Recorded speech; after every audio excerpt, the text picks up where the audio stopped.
தொடக்க நூல் அதிகாரம் 4. காயினும் ஆபேலும். ஆதாம் தன் மனைவி ஏவாளுடன் கூடி வாழ்ந்தான். அவள் கருவுற்று காயினை பெற்றெடுத்தாள். அவள், ஆண்டவர் அருளால் ஆண்மகன் ஒருவனை நான் பெற்றுள்ளேன் என்றாள். பின்பு அவள் அவன் சகோதரன் ஆபேலை பெற்றெடுத்தாள். ஆபேல் ஆடு மேய்ப்பவன் ஆனான். காயின் நிலத்தை பண்படுத்துபவன் ஆனான். சில நாட்கள் சென்றன. காயின் நிலத்தின் பலனிலிருந்து ஆண்டவருக்கு காணிக்கை கொண்டு வந்தான். ஆபேலும் தன் மந்தையிலிருந்து கொழுத்த தலையீறுகளை கொண்டு வந்தான். ஆண்டவர் ஆபேலையும் அவன் காணிக்கையையும் கனிவுடன் கண்ணோக்கினார். ஆனால் காயினையும் அவன் காணிக்கையையும் அவர் கனிவுடன் கண்ணோக்கவில்லை. ஆகவே காயின் கடுஞ்சினமுற்றான். அவன் முகம் வாடியது. ஆகவே ஆண்டவர் காயினிடம், நீ ஏன் சினமுற்றிருக்கிறாய்?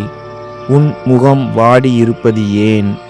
நீ நல்லது செய்தால் உயர்வடைவாய் அல்லவா? நீ நல்லது செய்யாவிட்டால் பாவம் உன் மேல் வேட்கை கொண்டு உன் வாயிலில் படுத்திருக்கும். நீ அதை அடக்கி ஆள வேண்டும் என்றார். காயின் தன் சகோதரன் ஆபேலிடம், நாம் வயல்வெளிக்கு போவோம் என்றான். அவர்கள் வெளியில் இருந்தபொழுது காயின் தன் சகோதரன் ஆபேலின் மேல் பாய்ந்து அவனை கொன்றான்.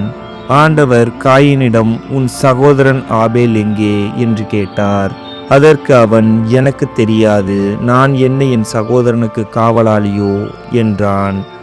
அதற்கு ஆண்டவர், நீ என்ன செய்துவிட்டாய்? உன் சகோதரனின் இரத்தத்தின் குரல் மண்ணிலிருந்து என்னை நோக்கி கதறிக்கொண்டிருக்கிறது. இப்பொழுது உன் கைகள் சிந்திய உன் சகோதரனின் இரத்தத்தை தன் வாய் திறந்து குடித்த மண்ணை முன்னிட்டு நீ சபிக்கப்பட்டிருக்கின்றாய். நீ மண்ணில் பயிரிடும் பொழுது அது இனிமேல் உனக்கு பலன் தராது. மண்ணுலகில் நீ நாடோடியாக அலைந்து திரிவாய் என்றார். காயின் ஆண்டவரிடம், எனக்கு கொடுக்கப்பட்ட தண்டனை என்னால் தாங்க முடியாததாக இருக்கின்றது. இன்று நீர் என்னை இம்மண்ணிலிருந்து துரத்தி இருக்கின்றீர். உமது முன்னிலை நின்று நான் மறைக்கப்பட்டுள்ளேன். மண்ணுலகில் நான் நாடோடியாக அலைந்து திரிய வேண்டியுள்ளது. என்னை காண்கின்ற எவனும் என்னை கொல்வானே என்றான். ஆண்டவர் அவனிடம், அப்படியன்று காயினை கொள்கின்ற எவனும் 7 முறை பழிவாங்கப்படுவான் என்று சொல்லி, காயினை கண்டுபிடிக்கும் எவனும் அவனை கொல்லாமல் இருக்க ஆண்டவர் அவன் மேல் ஓர் அடையாளம் இட்டார். பின்னர் காயின் ஆண்டவர் திருமுன்னை விட்டு சென்று ஏதேனுக்கு கிழக்கே இருந்த நோது நாட்டில் குடியேறினான். காயினின் வழிமரபினர். காயின் தன் மனைவியுடன் கூடி வாழ அவளும் கருவுற்று ஏனோக்கை பெற்றெடுத்தாள். அப்பொழுது காயின் ஒரு நகரத்தை நிறுவி அதற்கு தன் மகன் ஏனோக்கின் பெயரை வைத்தான். ஏனோக்கிற்கு ஈராது பிறந்தான். ஈராதுக்கு மெகியாவேல் பிறந்தான். மெகியாவேலுக்கு மெத்துசாவேல் பிறந்தான். மெத்துசாவேலுக்கு இலாமேக்கு பிறந்தான். இலாமேக்கு 2 பெண்களை மணந்து கொண்டான். ஒருத்தியின் பெயர் ஆதா, மற்றொருத்தியின் பெயர் சில்லா. ஆதா யாபாலை பெற்றெடுத்தாள். இவன்தான் ஆடு மாடு மேய்த்து கூடாரத்தில் வாழும் மக்களின் தந்தை. அவன் சகோதரன் பெயர் யூபால். இவன்தான் யாழ் மீட்டுவோர், குழல் ஊதுவோர் ஆகியோர் அனைவரின் தந்தை.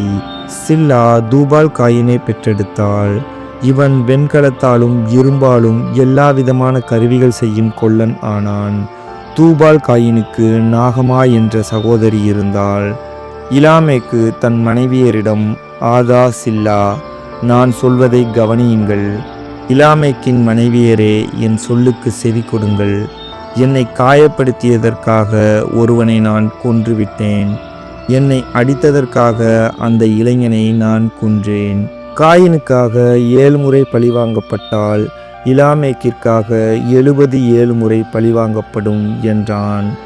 ஆதாம் மீண்டும் தன் மனைவியுடன் கூடி வாழ அவளும் மகன் ஒருவனை பெற்று அவனுக்கு சேத்து என்று பெயரிட்டாள். காயின் ஆபேலை கொன்றதால் அவனுடைய இடத்தில் இன்னொருவனை கடவுள் வைத்தருளினார் என்றாள். சேத்துக்கும் மகன் ஒருவன் பிறந்தான். அவனுக்கு அவன் ஏனோசு என்று பெயரிட்டான். அப்பொழுதே ஆண்டவர் என்னும் திருப்பெயரால் அவரை வழிபடலாயினர். இது ஆண்டவரின் அருள்வாக்கு. இறைவா, உமக்கு நன்றி.